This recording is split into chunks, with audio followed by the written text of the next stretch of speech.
Delimitation. ఇది చాలామందికి దీని గురించి తెలియదు, తెలుసుకోవాల్సిన అవసరం కూడా ఉంది. డీలిమిటేషన్ జరిగితే రాష్ట్రాల మధ్య సఖ్యత ఏ విధంగా ఉంటుంది అన్నది చాలామందికి తెలియదు. డీలిమిటేషన్ ప్రక్రియ మీద చాలామంది చాలా రకరకాలుగా ఊహాగానాలు కూడా వచ్చేస్తున్నాయి, ఊహించుకుంటున్నారు. డీలిమిటేషన్ జరిగితే ఇదిగో నా నియోజకవర్గం ఇలా రెండుగా విడిపోతుంది, నా నియోజకవర్గం అది, ఇంకో నియోజకవర్గం అది, ఎవరికి తోచిన విధంగా వాళ్ళు మాట్లాడుకుంటూ పోతున్నారు. అవే చూస్తున్నారే తప్ప అరే డీలిమిటేషన్ జరిగితే సౌత్ ఇండియా ఏ విధంగా నష్టపోతుందో దాన్ని ఎవరు కూడా ఆలోచన చేయట్లే. చాలా వరకు నష్టపోతుంది. ఏ విధంగా ఏంటి పరిస్థితి అనేది ఒకసారి మనం పరిశీలన చేస్తే ఇది ప్రజాస్వామ్యానికి సమతుల్యం అవసరం. ప్రజాస్వామ్యానికి సమతుల్యం అనేది చాలా ఇంపార్టెంట్. దేశంలో అందరినీ కూడా ఈక్వల్గా చూడాల్సిన నెసెసరీ కూడా ఉంది. ఇక్కడ డీలిమిటేషన్ అంటే పునర్విభజనలో ముఖ్యంగా 2 లక్ష్యాలు ముందుంటాయి. ప్రతి ఓటుకు సమాన విలువ, తర్వాత రాష్ట్రాల మధ్య సమాన ప్రాతినిధ్యం. ఈ రెండో చాలా ఇంపార్టెంట్. ఈ రెండింటినీ సమన్వయం చేయడం ప్రభుత్వానికి పెద్ద సవాల్గా మారిపోతుంది. ఈ రెండింటిని ఈక్వల్ చేయాలి, లేకపోతే రాష్ట్రాల మధ్య గొడవలు స్టార్ట్ అయినాయంటే అది చాలా తీవ్ర నష్టం. ఇది దేశ రాజకీయ దిశను మార్చగల కీలక నిర్ణయం. ఇప్పుడు డీలిమిటేషన్ పునర్విభజన అనేది జనాభా ఆధారంగా చేస్తారా లేకపోతే 50% పెంపా అనేది ఇంకా క్లారిటీ రాలేదు.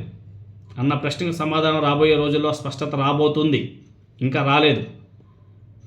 డీలిమిటేషన్ ప్రక్రియ ప్రారంభం కాకనే ఎవరికి వారు నూతన నియోజకవర్గాలను వారి సరిహద్దులను ప్రకటించేసుకుంటున్నారు. అదేదో ఒక సామెత ఉంటుంది, ఆలు లేదు సూలు లేదు కొడుకు పేరు సోమలింగం అన్నట్టుగా ఉంది వీళ్ళ యొక్క ఊహాగానాలు వింటుంటే. విధానపరమైన నిర్ణయాలు జరిగి చట్టంలో మార్పులు జరిగి డీలిమిటేషన్ కమిషన్ ఏర్పాటు చేసిన తర్వాత నియోజకవర్గాల పునర్విభజన కార్యక్రమం ప్రారంభమవుతుంది. It will take much more time. గత కొన్ని దశాబ్దాలుగా మీకందరూ కూడా బాగా తెలిసిందే, కొంతమంది తెలియదు, తెలుసుకోవాల్సిన అవసరం కూడా ఉంది. గత కొన్ని దశాబ్దాలుగా దక్షిణాది రాష్ట్రాలు జనాభా నియంత్రణలో విజయం సాధించాయి. ఆనాడు కేంద్ర ప్రభుత్వం దేశ జనాభా పెరిగిపోతుంది, కంట్రోల్ చేయాలని చెప్పేసి హుకుం జారీ చేస్తే దాన్ని అవలంబిస్తూ దక్షిణాది రాష్ట్రాలు చాలా వరకు సఫలీకృతమయ్యాయి, జనాభా నియంత్రణలో విజయం కూడా సాధించాయి. కానీ ఆ టైంలో ఉత్తరాది రాష్ట్రాలు మాత్రం వేగంగా జనాభాను పెంచుకుంటూ వెళ్ళిపోయాయి. వాళ్ళు దాన్ని పాటించలేదు ఆనాడు, కానీ సౌత్ ఇండియన్ స్టేట్స్ పాటించాయి. నార్త్ ఇండియన్ స్టేట్స్ ఎవరు కూడా పాటించలే, వాళ్ళేమో జనాభాను పెంచుకుంటూ వెళ్ళిపోయారు. జనాభా నియంత్రణలో విజయం సాధించాలంటే రాష్ట్రాలను ఇప్పుడు డీలిమిటేషన్ పేరుతో శిక్షించాలా అన్నది కూడా ఒకసారి ఆలోచన చేయవలసిన అవసరం కూడా ఉంది. దక్షిణ భారత రాష్ట్రాలు విద్య, ఆరోగ్యం, కుటుంబ నియంత్రణలో ముందంజలో ఉన్నాయి. ఆర్థికంగా కూడా దేశానికి పెద్ద మొత్తంలో పన్నులు కూడా ట్యాక్స్ కూడా అందిస్తున్నాయి.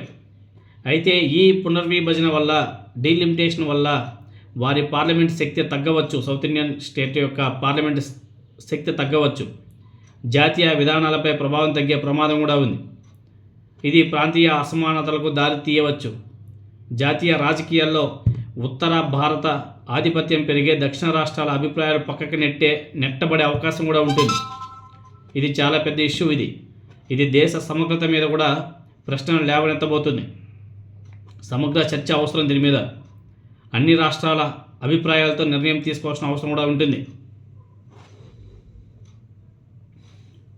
అంతేకాదు నియోజకవర్గాల పునర్విభజన ప్రజాస్వామ్యానికి అవసరమైనటువంటి ప్రక్రియ, కానీ అది ప్రాంతీయ అసమానతలకు దారితీస్తే దేశం యొక్క ఐక్యత ప్రశ్నార్థకమవుతుంది. ఇది చాలా ఇంపార్టెంట్. దక్షిణ భారతదేశానికి ఇది ఒక హెచ్చరిక కాలం. ఈ ప్రశ్నలకు సమాధానం ఎలా ఉంటుందనేది భారత ప్రజాస్వామ్యం యొక్క భవిష్యత్తు నిర్ణయించబడుతుంది.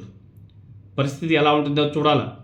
నియోజకవర్గాల పునర్విభజన తప్పనిసరి, కానీ అది ప్రాంతీయ అసమానతలకు దారితీస్తే ప్రజాస్వామ్యం దెబ్బతినబోతుంది, ప్రజాస్వామ్యం దెబ్బతింటుంది కూడా. దక్షిణ భారతదేశానికి ఇది ఒక హెచ్చరిక మాత్రమే కాదు.